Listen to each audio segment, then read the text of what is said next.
안녕하십니까, 윤영석 목사입니다. 저에게는 작년부터 숲과 나무 프로젝트를 진행하고 있는데요. 성경 통독을 통해 성경을 넓게 보고 또한 성경 묵상을 통해 성경을 깊이 보고 있습니다. 5월 8일부터 6월 25일까지 사무엘상을 묵상할 것이고요. 또한 9월 17일부터 10월 31일까지 사무엘하를 묵상할 것입니다. 그래서 준비했습니다. 사무엘서 어떻게 읽을 것인가? 지금 바로 시작합니다. 출발! 네, 사무엘서 묵상을 돕기 위한 책들을 여러분들에게 소개하고자 합니다. 첫 번째 책입니다. 짠! 이 책은 합동신학원대학교의 구약학 교수님이신 김진수 교수님이 쓴 책인데요. 제목은 우리에게 왕을 주소서입니다. 이 책은 사무엘서를 연구하는 데 있어서 단 한 권을 뽑으라면 뽑힐 수 있는 가장 좋은 책이기에 여러분에게 추천합니다. 특별히 하나님 나라 관점으로 이 사무엘서를 묵상하고 있기에 여러분에게 많은 도움이 될 것이라고 생각합니다. 두 번째 책입니다. 짠! 이 책은 바이블 클래스 역사서 편입니다. 제가 이 책을 자주 추천해 드렸었는데요. 세물교회 플러스의 대표이신 김요한 목사님이 쓰신 책입니다. 사무엘서를 일목요연하게 한눈에 파악할 수 있는 여러 가지 도표들과 내용들로 우리에게 사무엘서를 연구하는데 충분한 도움이 되게 여러분에게 추천합니다. 세 번째 책입니다. 짠! 이 책은 백석대학교 신학대학원 구약학 교수이신 송병현 교수님이 쓰신 책인데요. 바로 엑스포지멘터리 역사서 개론입니다. 사무엘서를 포함한 역사서 전반적인 내용을 다 이해할 수 있는데 큰 도움이 되는 책인데요. 특별히 사무엘서를 연구하고 공부하는데 도움이 되게 여러분들에게 추천합니다. 네 번째 책입니다. 짠! 네, 이 책은 총신대학교 신학대학원 구약학 교수이신 김지창 교수님이 쓴 책인데요. 제목은 거룩하신 여호와 앞에 누가 능히 서리옵니다. 네, 이 책은 내러티브 기법을 이용해서 사무엘서 이야기를 우리 가운데 잘 설명해 주고 있기에 여러분들에게 추천합니다. 특별히 김지창 교수님은 역사서를 전공하셔서 우리에게 많은 도움이 될 거라고 생각됩니다. 마지막 다섯 번째 책입니다. 짠! 네, 이 책은 리젠트 칼리지에서 영성신학을 가르쳤던 유진 피터슨이 쓴 책입니다. 제목은 다윗, 현실에 뿌리박은 영성입니다. 이 책은 특별히 사무엘서에서 다윗이라는 한 인물에 집중해서 그의 삶을 통해 오늘날 우리의 삶을 비교 대조함으로써 우리가 얻을 수 있는 교훈들을 제시하고 있다는 점, 특별히 이 현실 가운데 살아가는 우리가 하나님 안에서 바른 영성, 바른 어떤 경건을 어떻게 살아낼 수 있는지를 우리에게 알려주기 때문에 여러분들에게 추천합니다. 본격적으로 사무엘서 산책을 시작하고자 합니다.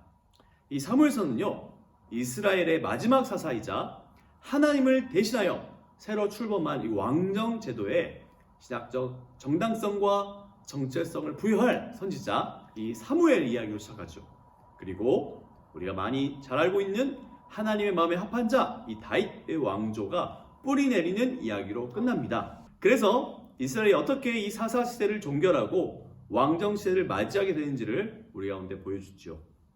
특히 사무엘서는 하나님의 구원 역사에서 큰 기둥과 같은 이 다윗의 역사를 담고 있는 책입니다. 다윗이 이스라엘 백성들에게 가장 이상적인 왕으로 기록되었을 뿐 아니라 미래에 도래할 그 회복에 대한 소망의 중심에 섰던 인물입니다. 첫 번째, 사무엘서의 저자는 누구인가? 탈무드에 따르면 이 선지자 사무엘이 사무엘서를 기록하였다고 합니다. 그러나 사무엘은요, 이 사무엘서 15장 이후에 더 이상 등장하지 않고 있고요. 사무엘상 25장 1절에는 심지어 그의 죽음이 언급되어 있습니다. 그렇기 때문에 이 사무엘이 자신의 이름으로 불리는 책 전체를 썼다고는 볼 수가 어렵죠. 역대상 29장 29절에도 이런 말씀이 나와 있는데요. 다윗 왕의 행적은 처음부터 끝까지 선견자 사무엘의 글과 선지자 나단의 글과 선견자 갓의 글에 다 기록됐다라고 말하고 있어요. 이런 언급을 볼 때 아마도 이 사무엘서의 내용 가운데 사무엘의 손으로 말미암아 기록된 부분은 이 사무엘서의 초반부, 사무엘의 출생 기사라든지 다윗의 등장 정도로 국한되고요. 그 이후에 우리가 누군지 정확히 알 수 없는 그 익명의 저자가 최종적으로 이 사무엘서를 편집했을 가능성이 높다라고 학자들은 말합니다. 그런데도 이 책이 제목이 사무엘서라고 붙였던 사실을 통해 우리가 무엇을 알 수 있나요? 사무엘이 이 사무엘서의 초반부의 중심 인물로 등장할 뿐 아니라 이 책의 가장 중요한 인물이죠. 바로 사울과 다윗을 기름 부어 왕으로 세운 일을 하였기 때문에 이 책의 제목이 사무엘로 정해졌을 가능성이 가장 큰 것이죠. 두 번째, 사무엘서의 기록 시기입니다. 사무엘서가 이 열왕기와 내용적으로 자연스럽게 아주 매끄럽게 연결되었다는 점을 통해서 학자들은 같은 저자가 이 사무엘서와 열왕기를 기록했을 것이다 라고 얘기하는데요. 히브리어 성경을 헬라어로 번역한 70인경에 따르면 이 사무엘상을 제1왕국서, 사무엘하를 제2왕국서, 열왕기상을 제3왕국서, 열왕기하를 제4왕국서로 부를 정도로 이 사무엘서와 열왕기서를 잘 연결해서 이해하는 것이 좋죠. 특별히 열왕기에 나오는 마지막 사건이 이 바벨론의 포로로 끌려간 여야긴 왕의 석방, 그 일이 바로 기원전 561년경에 있었는데, 이러한 사실들을 고려할 때 아마도 이 사무엘서와 열왕기는요 대략 기원전 550년에서 540년 사이에 바벨론에서 최종 편집됐을 가능성이 가장 높다라는 것이 학자들의 의견입니다. 세 번째, 이 사무엘서의 기록 목적입니다. 첫 번째 사무엘서의 기록 목적은 이 사사시대가 마감되고 왕정시대가 시작된 이 배경과 이유를 우리에게 설명하고자 이것을 기록했다는 것이죠. 두 번째 사무엘서가 기록된 기록 목적은 하나님께서 창세기 12장에 아브라함에게 약속한 그 언약적인 그 복이 다윗을 통해 어떻게 완벽하게 완전히 성취되는지를 보여주기 위해서 이것을 기록했다는 것이죠. 세 번째 사무엘서의 기록 목적은 그 이스라엘의 운명과 미래가 인간 왕정에 있는 것이 아니라 언약에 신실하신 하나님의 그 헤세드, 하나님의 그 인애에 달려있다는 사실을 우리에게 깨달아 알기 위해서 기록됐다라고 볼 수 있는 것이죠. 네 번째, 이 사무엘서와 다른 책들과의 관계입니다.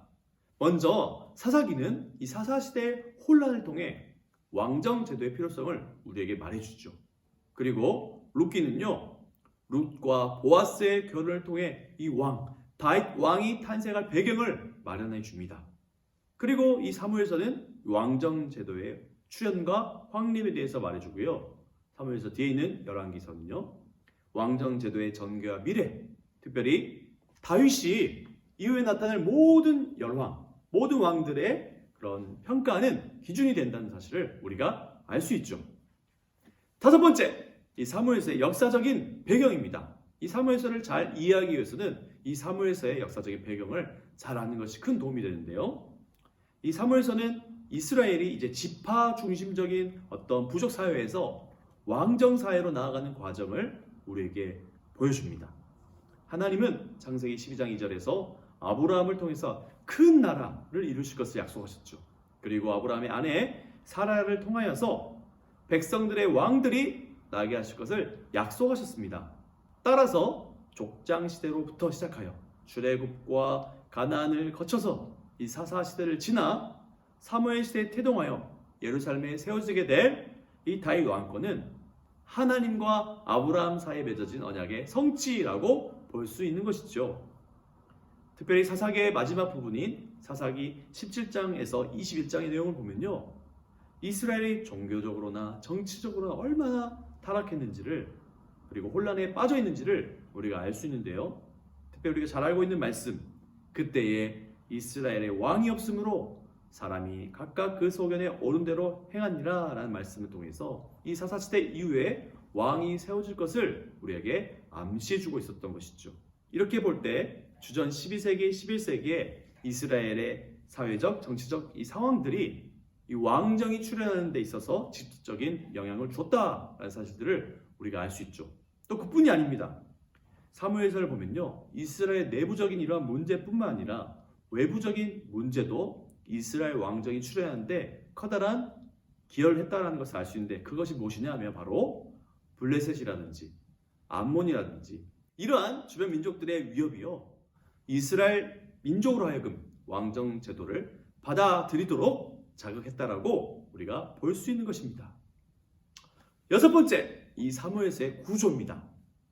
사무엘서는 그 어떤 책보다 잘 짜여져 있는 문학적인 구성을 우리가 볼 수 있습니다.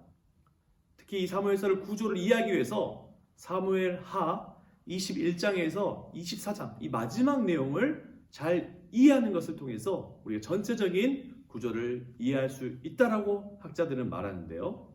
사무엘하 21장에서 24장에는요. 이 대칭 구조를 우리가 볼 수 있어요. 그리고 이러한 대칭 구조가 전체 사무엘서의 구조를 이해하는 데 큰 도움이 된다라고 말합니다. 그렇다면 사무엘하 21장에서 24장의 내용을 먼저 그 구조를 먼저 살펴볼까요? 사무엘하 21장 1절 14절은 사울의 문제를 말합니다.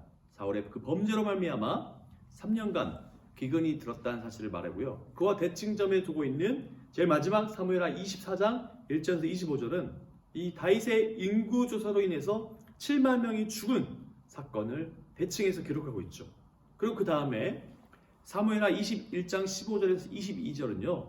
블레셋 문제, 이 블레셋과의 전쟁 때 공을 세웠던 다윗의 용사들을 기록하고 있어요. 그리고 이와 대칭되는 사무엘하 23장 8절에서 39절은요. 블레셋과의 전쟁에서 활약한 다윗의 용사들, 우리아를 대표하는 그 다윗의 용사들을 기록하고 있어요. 그렇죠? 그리고 이제 가장 마지막 중심이 되는 두 개의 시들이 나타납니다. 하나는 다윗의 감사시, 그리고 하나는 다윗의 유언시가 이렇게 대칭해서 이루어져 있어요. 그런데 이 사무엘하 21장 1절에서 그리고 22절까지 내용은요. 이 다윗 왕권의 확립 내용이 드러나 있고요. 그리고 사무엘하 23장 8절부터 24장 25절까지 내용은요. 다윗 왕권의 위기예요. 그러니까 이 마지막 부분에 다윗의 시를 둘러싸고 있는 다윗 왕권의 확립 내용과 다윗 왕권의 위기 내용이요. 전체 사무엘서 구조를 이해하는데 커다란 밑 배경이 되고 있다는 것이에요. 그리고 또 이 사무엘서 구조를 이해하는데 중요한 것들이 있는데 뭐냐면 바로 요약 기사 목록이라는 거예요. 요약 기사 목록. 이것이 무엇이냐면 앞부분의 내용들을 사무엘서는 한 번씩 중간중간마다 요약해서 정리해주면서 그 다음 단락들을 연결하고 있어요.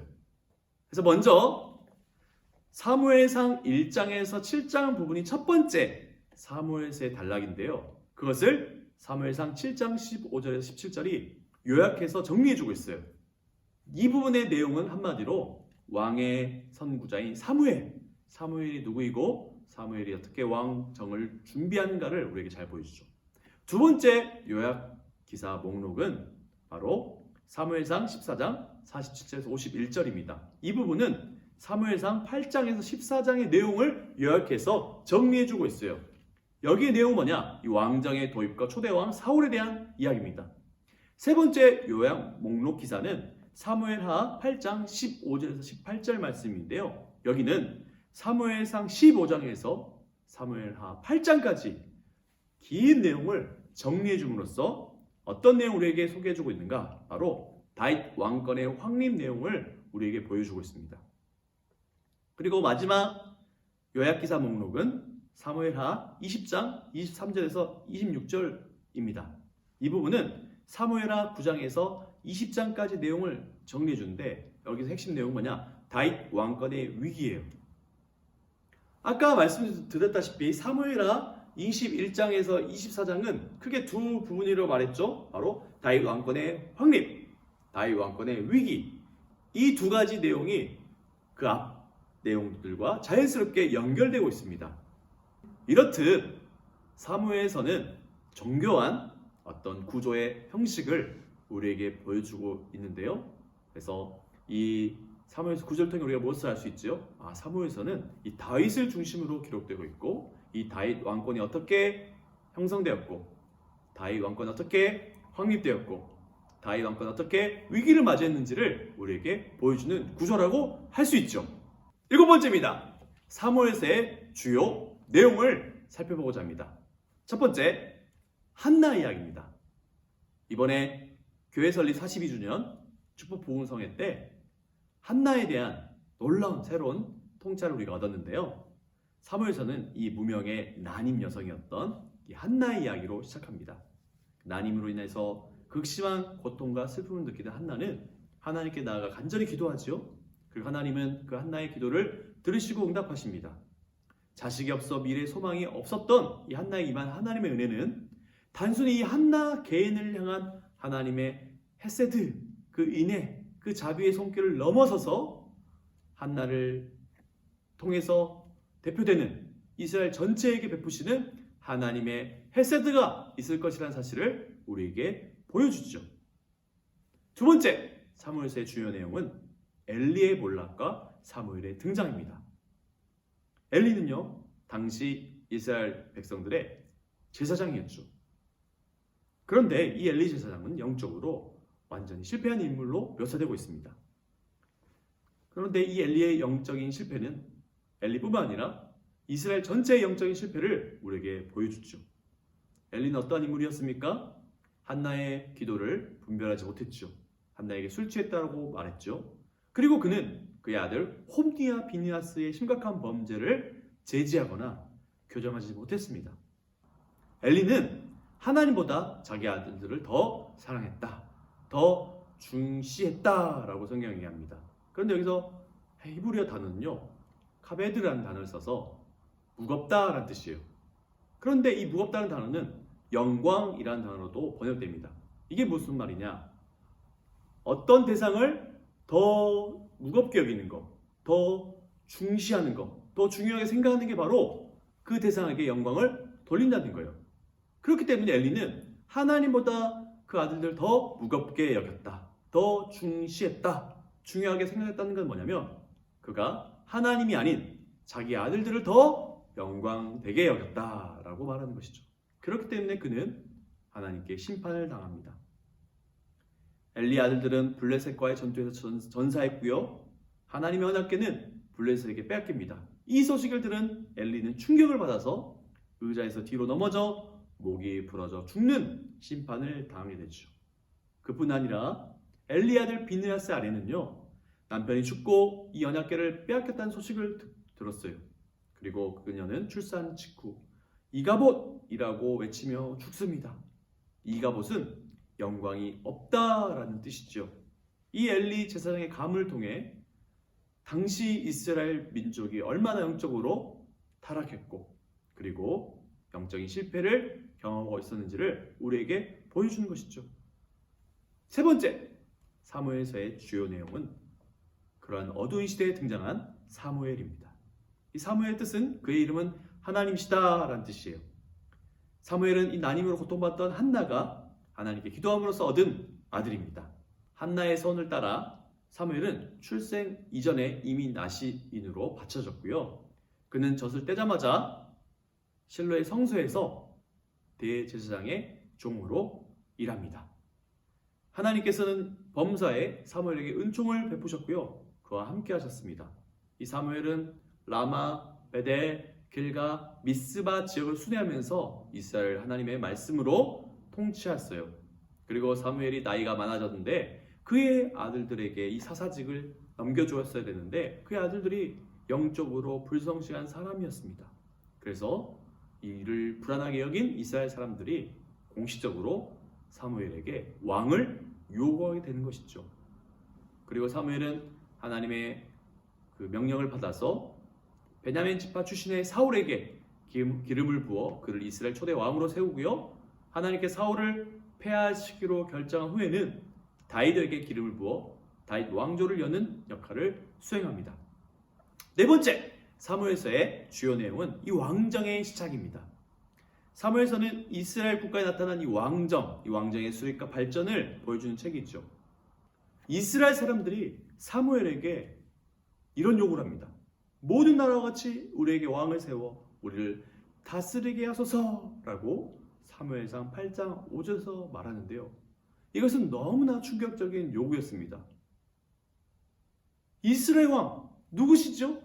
하나님이요. 그렇죠. 이스라엘 왕은 하나님이신데 지금 이스라엘 백성들은 자신들에게 다른 주변 민족들과 같이 왕을 달라고 지금 요구하고 있는 것입니다. 하나님은 원래 이스라엘에게는 왕을 허락하지 않으셨어요. 왜냐하면 이스라엘은 주변 다른 나라들과 달리 하나님께서 직접 통치하신 나라였기 때문이죠. 그리고 이스라엘의 진정한 왕이신 하나님은요, 자신의 백성들이 동등하고 평등한 관계가 되길 원하셨어요. 그런데 왕이 세워지면 어떻게 되죠? 왕을 위해서 백성들이 수고하고 헌신하고 고생해야 되는 사실을 알았기 때문에 하나님은 이스라엘 왕을 허락하지 않으셨던 것입니다. 그런데 이스라엘은 주변의 다른 민족들을 보면서 자신들에게 인간 왕이 필요한 사실을 뼈저리게 강력하게 느낀 것입니다. 당시 이스라엘은 주변 가나안 민족들이 계속되는 공격을 당하고 있었고요. 어려운 상황에 계속적으로 놓여 있었습니다. 그러면 하나님께서는 그 이스라엘 현실적인 필요 앞에서 왕정 제도를 허락하신 것이죠. 이때부터 왕정 제도를 통해 신정 정치를 구현하는 방식, 다른 말로 하면 인간 왕이 세워졌지만 하나님께서 그 왕을 통해서 이스라엘 통치하시는 방식으로 이스라엘을 다스리신 것입니다. 그렇지만 하나님께서는 비록 이스라엘 왕을 허락하셨지만 사무엘서의 저자는 이스라엘의 진정한 왕은 오직 하나님뿐이라는 사실을 계속해서 우리에게 말씀해 주는 것이죠. 다섯 번째 사무엘서의 주요 내용은 이스라엘의 첫 번째 인간왕 사울입니다. 사울은 이스라엘 지파 중에 가장 나약했던, 초라했던 이 베냐민 지파 마드레의 가족 기스의 아들이라고 성경은 말합니다. 그는 키가 컸지만 늘 겁이 많았고 소심했던 인물이라고 성경은 묘사하고 있어요. 그런데 하나님은 그를 왕으로 세우셨지요. 하나님은 그와 함께 하셔서 사울이 왕으로 재직하는 동안 수많은 전투에서 이스라엘을 구원하는 승리를 허락하셨습니다. 그렇지만 사울이 이 블레셋과의 싸움을 앞두고 희생 제자를 스스로 추구하는 것 때문에 사무엘은 하나님께서 이 사울의 왕위를 다른 사람에게 넘겨주실 것이라고 예고하죠. 사울이 하나님께 결정적으로 버림받게 된 계기가 있죠. 그것은 뭐냐? 바로 우리가 축복성회 때 들었던 말씀입니다. 아멜렉 사람을 진멸하라는 하나님의 명령을 어기고 이 사울은 임의로 전리품들 가운데 좋은 것을 취하였죠. 하나님은 사무엘을 통해서 순종이 제사보다 더 낫다라고 말씀하십니다. 결국 사울은 사무엘의 책망대로 양과 소의 소리와 백성의 말을 듣는 것을 하나님의 말씀을 듣는 것보다 더 중요하게 생각했기 때문에 왕의 자리에서 쫓겨나 있습니다. 그런데 우리가 축복 부흥성회 때 들었던 것처럼 이 양과 소의 소리는 히브리어로 고트예요, 고트. 그런데 백성의 말이라고 번역된 그 말도 고트. 그리고 하나님의 말씀도 고트예요. 직역하면 사울은 소와 양과 백성들의 소리를 하나님의 소리보다 더 좋아했고 더 중요하게 여겼기 때문에 하나님으로 말미암아 심판을 받아 왕의 자리에서 내려와야 했다는 것입니다. 이스라엘 왕의 자격은 무엇입니까? 바로 하나님의 말씀, 하나님의 소리에 대한 순종에 달려 있었던 것이죠. 여섯 번째, 사무엘서의 주요 내용은 바로 하나님의 마음에 합당한 인간왕 다윗입니다. 하나님은 이 실패한 왕 사울을 대신하여 베들레헴 출신의 일개 목동에 불과했던 다윗을 선택하여 그에게 기름을 붓습니다. 다윗은 골리앗을 죽이고 나서 이스라엘의 영웅이 되죠. 이 일로 인하여 다윗은 사울의 아들 요나단과 사울과 백성들의 사랑을 받고요. 또 이제 사람들은 다윗을 가리켜서 사울이 죽인 자는 천전이요 다윗이 죽인 자는 만만이라고 노래하죠. 그런데 이 노래로 말미암아 사울은 그때부터 다윗을 경계하기 시작했고 다윗을 제거하기 위하여 온갖 힘을 기울입니다. 다윗은 이 사울을 피하여 두 번이나 블레셋으로 도망을 했고 광야로 들어갔지요. 그리고 우리가 잘 알다시피 이 아둘람이라는 곳에 가서 자신의 가족들과 400여 명의 도망자들을 돌봅니다. 그리고 다윗은 사실은 자신을 죽이려 했던 사울을 죽일 기회가 있었음에도 불구하고 그는 결코 사울을 죽이지 않죠. 결국 사울이 죽고 나서 다윗은 유다 지파의 왕이 되었고 시간이 흘러 12지파를 통치하는 통일 이스라엘 왕이 되죠. 그리고 그는 기랏 여아림에 20년간 안치되었던 언약궤를 예루살렘에 모셔옴으로써 하나님이 이스라엘의 진정한 왕이심을 온 세상에 드러냈습니다. 통일 왕국을 건설한 다윗은 이제 정복 전쟁을 통해 땅을 넓혔고요. 이것은 하나님께서 창세기 10장에 아브라함에 약속하신 땅의 약속을 다윗 시대 때 성취되었음을 우리에게 보여줍니다. 그런데 여러분, 승승장구하던 다윗은 밧세바와 간음을 저지르고 이것을 숨기기 위하여 그의 남편이었던 그리고 자신의 충신이었던 우리아를 죽이는 범죄를 저지릅니다. 그는 밧세바를 취함으로써 10계명의 제6계명부터 제10계명까지의 모든 말씀을 다 어겼죠. 부하의 아내를 탐내고 도둑질하고 간음하고 심지어 살인했죠. 그리고 거짓으로 숨기려 했습니다. 결국 다윗은 율법을 주신 하나님을 멸시함으로써 10계명의 첫 계명을 위반한 것이 된 것이죠. 이 일로 말미암아 나단 선지자가 다윗을 책망하였고요. 하나님의 심판을 선언했습니다. 하나님은 다윗과 밧세바 사이에 태어난 그 첫 아들을 죽이는 심판을 행하셨고요. 그 이후 다윗 집안에는 엄청난 안타깝고 슬픈 일들이 일어나기 시작합니다. 다윗의 아들 암논이 다윗의 딸 다말을 강간했고요. 이에 원한을 품은 다말의 오빠 압살롬이 암논을 죽입니다. 그리고 이 압살롬은 반역을 일으켜서 아버지 다윗을 내쫓고 스스로 왕이 되죠. 그리고 다윗은 도망치는 신세가 되고 맙니다. 그 이후 다윗은 말년에 도처에서 일어난 반란들 때문에 고통을 당하는 삶을 살게 되는 것이죠. 8번째, 사무엘서의 신학적인 주제입니다. 첫 번째 사무엘서의 신학적 주제는 왕권입니다. 왕권. 사무엘서는 왕의 제도가 어떤 것인지 우리에게 보여주고요. 이 왕의 제도가 제대로 작동되기 위해서 어떻게 이 왕권이 바르게 행사되어야 하는지를 우리에게 보여줍니다. 사무엘이 이 사울에게 기름 부음을 말미암아 첫 번째 왕이 세워졌고 이스라엘 왕의 제도가 도입됩니다. 그런데 이 사울이 실패하자 다윗이 등장하여 위기에 처한 이 왕의 제도를 바로잡고 견고하게 세우는 이야기들. 그리고 다윗 또한 범죄하여 왕권을 잃을 지경에 이르렀으나 하나님의 공의로 말미암아 이 왕권을 보존할 수 있었던 이야기들이 차례차례 이 사무엘서에는 기록되어 있죠. 이 사무엘서가 묘사하는 다윗의 긍정적인 부분은 왕권이 든든히 세워지기 위해서 필요한 것이 무엇인지를 우리에게 보여주고요. 또한 다윗이 경험한 모든 위기들은 왕권을 위태롭게 하는 것이 무엇인지를 우리에게 보여줍니다. 그럼 우리 사무엘서는요, 단순히 개인에 대한 그리고 개인 왕에 대한 초점을 두기보다는 왕권 그 자체에 초점을 둔다는 사실을 우리에게 보여줍니다. 두 번째, 사무엘서의 신학적 주제는 다윗 언약입니다. 우리는 흔히 사울은 실패한 왕이고 다윗은 밧세바와의 사건을 제외하면 성공한 왕이다라고 생각합니다. 그런데 엄밀히 보면요, 다윗이 사울보다 더 심각하고 더 허물이 많다는 사실을 우리가 알 수 있죠. 그럼에도 하나님께서는 사울을 버리고 다윗을 선택했고요. 다윗의 연약함과 허물에도 불구하고 다윗과 사무엘하 7장에서 언약을 맺으시는 장면이 나옵니다. 너무나 중요한 다윗 언약의 부분인데요. 사무엘하 7장 11절에서 16절 말씀을 제가 한번 읽어드릴게요. 여호와가 또 내게 이르노니 여호와가 너를 위하여 집을 짓고 내 수완이 차서 내 조상들과 함께 누울 때에 내가 내 몸에서 날 내 씨를 내 뒤에 세워 그의 나라를 견고하게 하리라.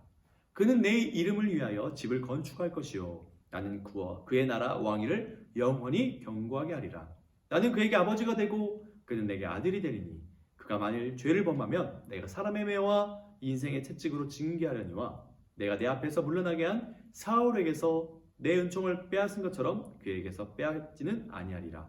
내 집과 내 나라가 내 앞에서 영원히 보존되고 내 왕위가 영원히 견고하리라 하셨다. 아멘.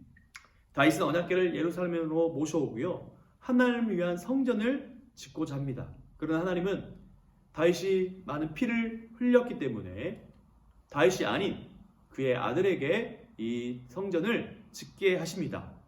하나님은 사실 인간이 만든 집이 필요한 분이 아니시죠. 오히려 하나님은 다윗을 위하여 집을 지어주겠다고 말씀하십니다. 하나님은 다윗과 그의 자손들 집을 영원히 보존하실 것이라고 약속하셨습니다. 다윗은 비록 한때 큰 성공을 맛본 인물이었지만 그 역시 많은 실패와 시련을 맛보았죠. 또한 그의 후손들도 역시 범죄와 실패를 거듭할 것입니다. 그럼에도 불구하고 다윗과 이스라엘 향한 하나님의 은혜는 계속될 것입니다. 왜냐하면 하나님은 자신이 맺은 그 언약에 신실하신 분이시기 때문입니다. 이것이 사실 성경 전체의 메시지라고 할 수 있죠. 하나님은 하나님의 사람들과 그 맺은 언약을 반드시 지키시고 이루시는 언약에 신실하신 하나님이라는 사실을 우리가 결코 잊지 말아야 할 것입니다. 마지막 9번째, 신약 성경과의 관계입니다. 신약 성경에서 예수 그리스도를 소개할 때 가장 중점을 두는 것이 하나 있는데요. 그것은 바로 예수 그리스도가 다윗의 자손으로 오셨다는 사실입니다. 마태복음 1장 1절에서 17절은요. 예수님의 그 족보, 예수님의 계보를 우리에게 알려주는데요. 그 족보는 이렇게 시작합니다. 마태복음 1장 1절인데요. 아브라함과 다윗의 자손 예수 그리스도의 계보라. 또한 예수님이 예루살렘에 입성하실 때 사람들의 길에 겉옷을 펴고요. 나뭇가지를 늘어놓은 채 예수를 향해서 이렇게 외치죠. 마태복음 21장 9절입니다. 호산나 다윗의 자손이여 찬송하리로다. 주의 이름으로 오신 이여 가장 높은 곳에서 호산나. 여기서 예수님을 다윗의 자손이라고 묘사하고 있죠. 사무엘서를 통해서 우리는 아브라함에게 약속의 형태로 주어졌고 예수 그리스도를 통하여 궁극적으로 성취될 그 하나님 나라의 복이 구약 이스라엘 역사 속에서 얼마나 실제적으로 이루어졌는지를 우리가 살펴보았습니다. 또한 다윗이 블레셋 장수 골리앗을 물리치고 이방 민족들을 정복하는 모습을 통해 우리는 이 예수 그리스도의 복음이 결국 승리할 것임을 우리가 알 수 있죠. 그뿐 아닙니다. 다윗의 그 공의로운 통치에 온 백성들이 기뻐한 그 사실들을 통해서 우리 예수 그리스도께서 이 땅에 오셔서 온 세상을 통치하게 임할 그 희락과 그 기쁨이 무엇인지를 우리가 알 수 있는 것입니다.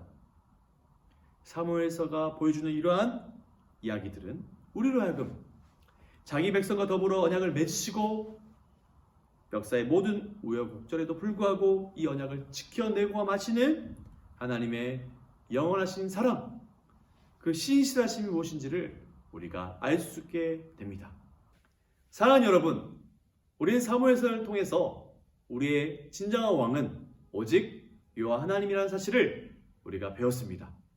그리고 또한 이 인간들의 연약함과 부족함에도 불구하고 반드시 언약을 성취하시고 이루시는 그 하나님의 열심과 하나님의 그 사랑이 우리를 영원하신 하나님 나라까지 인도하실 것임을 우리에게 보여줍니다. 사랑하는 여러분, 이 사무엘서 묵상을 통해서 그 하나님의 영원하신 사랑과 우리 영원한 왕 되시는 하나님의 통치를 받는 모든 성도님들 다 되시기를 주님의 이름으로 축복합니다. 이것으로 사무엘서 산책, 사무엘서 어떻게 읽을 것인가를 마치겠습니다. 감사합니다.